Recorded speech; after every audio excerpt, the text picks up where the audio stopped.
Alright, I'm going to be doing some analysis of at least the start of this game. This is going to be a supplement to a piece I'm going to write in the Halo 5 forum on the website. So for the Spartan dads and other wheelmen who end up watching this, you can go to the link that I'll leave below to read the rest of this. I'm going to talk about what happened in this game for why we ended up boxing the Spartan dads so quickly on this map. So we get the fast clear here. We tell all the time about nading the left and right warps as they come in. So we get an 18-second clear. Biggles picked up 2 grenades because the soldier didn't have time to throw any at anyone. And these 2 grenades become super critical to the fight over here. We were a second ahead of the Spartan dads, and I think because of how often our guys make this run, they just moved faster. Like Timmy and Biggles were in front of Dragon. The Dragon ends up outpacing them to the tunnel. Biggles was told to come to the left side here. And this is sort of where things start to happen. So the breakdown here is that the Spartan dads sent their assault, backup, and op squads in this direction. One of their ops players had a carbine, and I think the other one had a bolt shot in the side of the Warthog. So when we see this happen right away, we saw the bolt shot. We assumed that this was an explicit blitz play on our Warthog, so we backed up. But you're going to see Biggles throw both of these grenades, and both of these grenades are going to be super pivotal to the way this fight goes. So this first splinter lands here.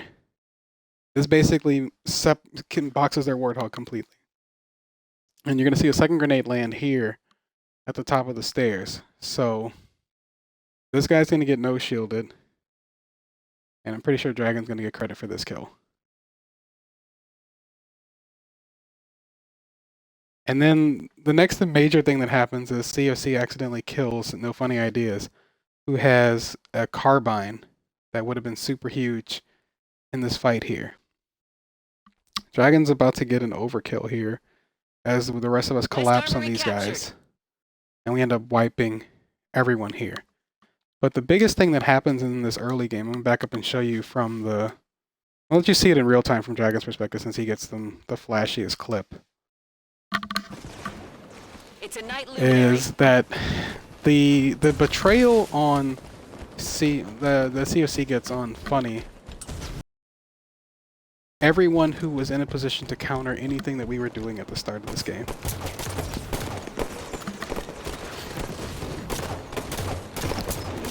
So that grenade gets Sicarian killed. The Splinter gets this Warthog killed. Then everyone else begins collapsing on these guys. West Armory captured. So this is everyone dead. And then from the Warthog POV, the follow-up for this that's really brutal is that we end up deciding the containment side fight too. Oh, damn it. Okay. Alright, so this is right after COC goes into the Splinter. Tom's overheated. I end up accidentally pushing too fast because I don't recognize that. But we kill the rest of the guys who are back here. Tom's already to 3.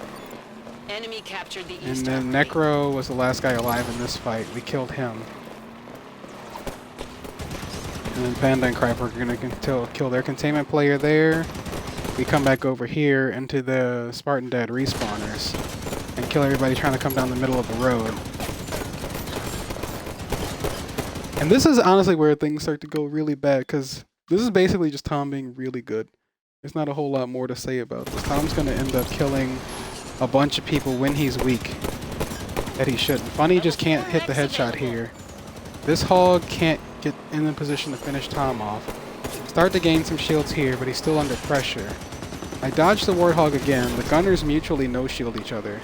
And COC doesn't come back. And we come back down the dirt road. Still almost no shields. We catch Matt overextended. Necro play to live. Necro's last guy, but we have shields now. So Necro gets killed. And you saw the rest of the clip where Tom's going to end up getting like 12 kills, 11 assists, but I'm not going to talk about the rest of that. I'll back up. I'll talk about this on the Spartan Dad side, about things that I liked and things that I think went unfortunately wrong for them in terms of their push. I'll show you from Funny's perspective. So Funny brings this carbine with the explicit intent of melting the gunner. I don't think this is a bad play.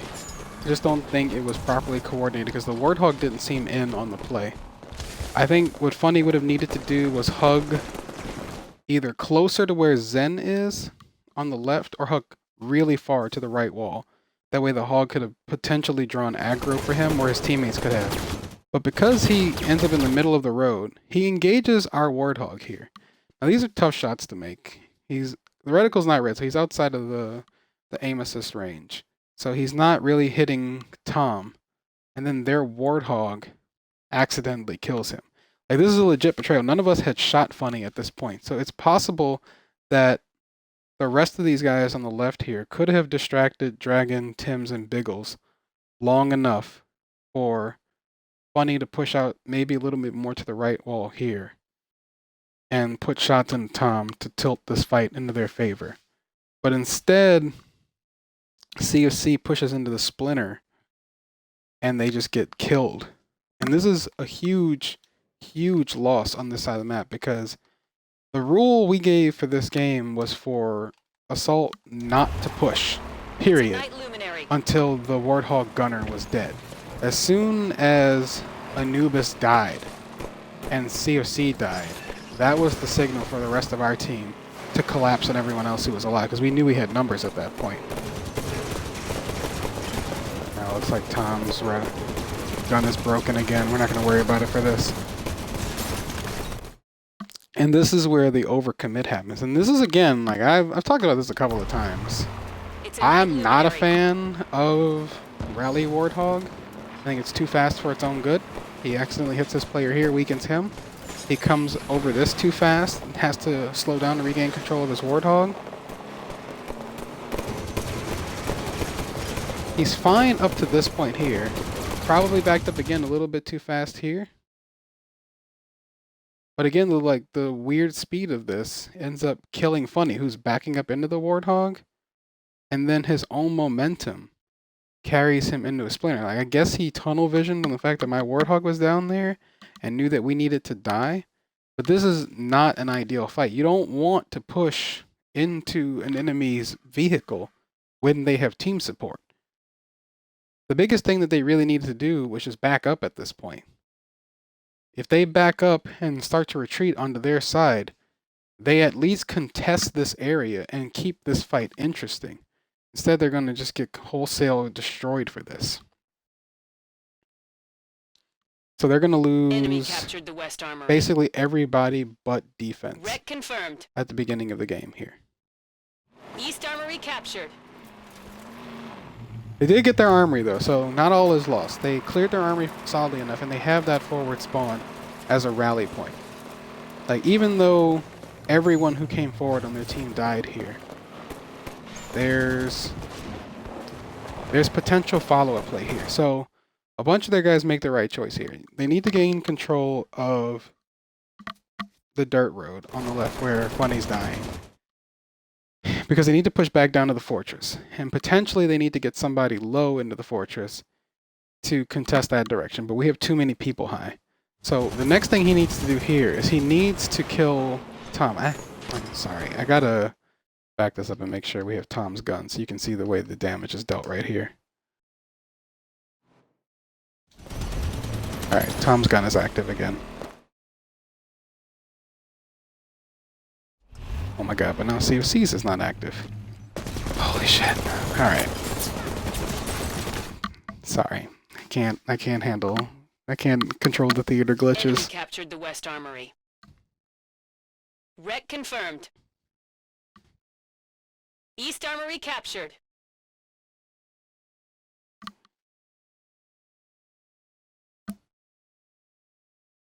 Again, Rally Hog is too fast for its own good. Alright, so they encounter our Warthog right here. Tom is weak, as I was talking about, from the various fights we've been getting into. And again, he ran into the wall. Again, because I think the Rally Hog is too fast. So Anubis and Tom no-shield each other here. And COC chooses to come to our side of the map. I'm going to back up after this play, and I'll show you where the rest of this goes. But he makes the choice... Enemy eliminated the Night Luminary. He makes the choice here between attacking our armory while no one's there or stealing our boss. And he makes the choice to steal the boss here. Now this is fine if he's an ops player and a scout hog. Instead he's a backup hog with a gunner, and he doesn't splatter this elite in a timely manner. We've capped the fortress now, and he loses Anubis. We're losing Spartans. And then he just suicides off the map.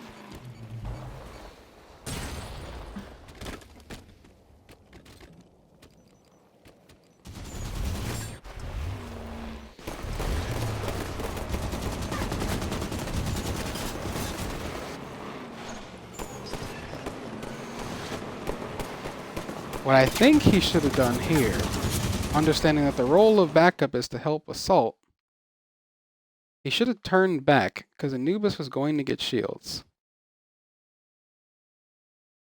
And he should have come this way, because he still had guys alive here. These two guys are going to end up dying to our Warthog as part of the clip that we've already seen.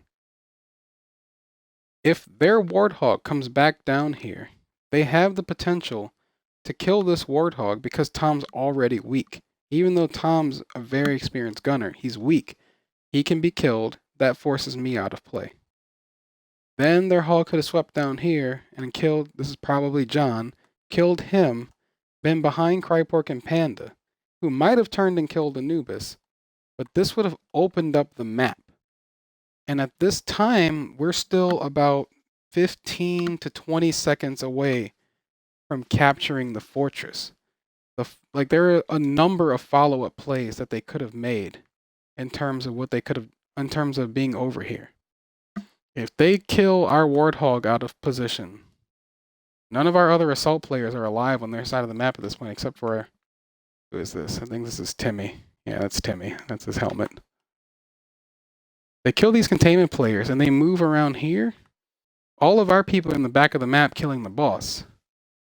They could have killed whoever was coming up at the top and contested the zone, because MC is down here waiting low for them to make that play.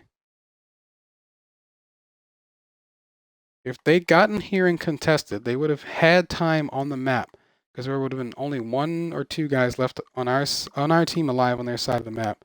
They could have flooded into the fortress and turned the map around at that point, and at least made the fortress a contested fight, and potentially built some wreck at this point.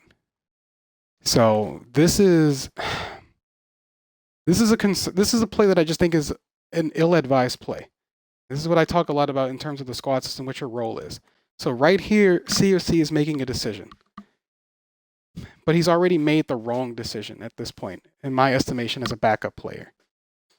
He should have made the choice to kill our Warthog.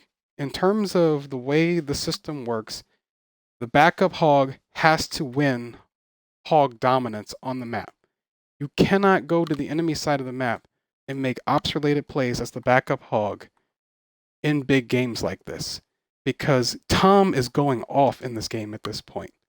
Like, Anubis is still at 2 and Tom's already at 4, which means that even if you get that boss and Tom somehow died to the rest of us over here, Tom is respawning in an Oni hog, and now you have to deal with an Oni hog without map position. So that's the big thing that hurts him here. The other thing of note here that we'll talk about before we end this one, before this gets too long, is that Nate Peaks ends up going almost neutral against us in the series here. And from his play, I'm pretty sure he was playing defense. I really like the way Nate played defense here. I think some of his progressions could have helped his people a little bit differently, but some of that just is also the panic of recognizing that the enemy team is overwhelming your side of the map. But I would have liked him to jump onto the anvil here and potentially get over here to flank some of these guys. But that would have been a rough sacrifice play. Like, the dads maintain pretty consistent control of their armory for the rest of this game.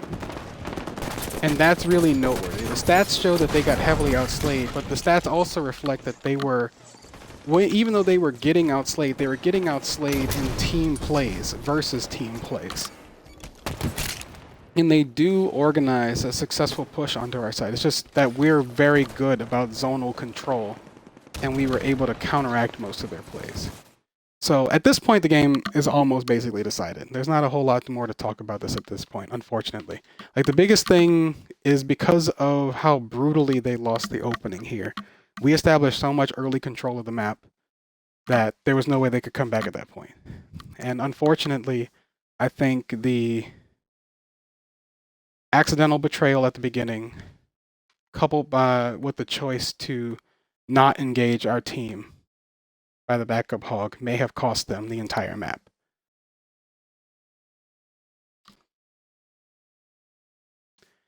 I'm going to cut the stream real quick so I can make a new video explicitly for the Sanctum game, and I'll have both of those up with some other written analysis in about a half hour.